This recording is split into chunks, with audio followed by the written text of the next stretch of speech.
In this video, we will be discussing the medication reconciliation process. Again, you would start at your physician desktop, click on your inpatient list, and choose the patient that you want to review. Open the chart. From the patient's EMR, you would be able to review the home medication list that is currently on paper. The paper process does not stop because it requires a physician's signature. But one of the benefits of going to the medication reconciliation process in Meditech is that the home meds will always be displayed in the EMR. The home meds are the reported medications. This section reflects what the patient has said they take when they are at home for this admission. The inpatient medication reflects all the medications the patient's on while in-house, as in ordered from pharmacy. For those of you who will have access to LSS, you will have other headers that will display. However, you as an inpatient physician at this point in time will be able to ignore these headers.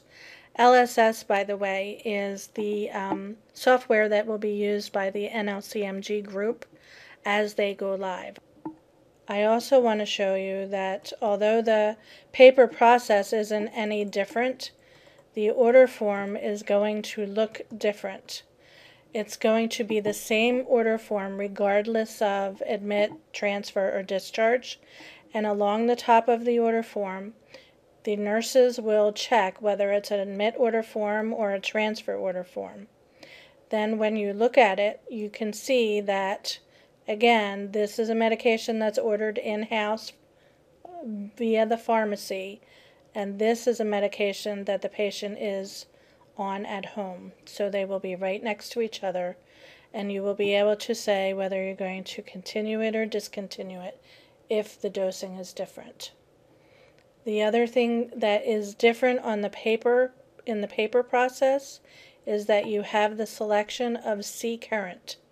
In this case, if you saw the patient last night before the MedRec was done and you wrote out your orders, and now you're here that next morning and nursing is handing you the medication reconciliation, you can choose to just continue your current orders that you wrote out last night by circling C current, if it's the same drug, obviously.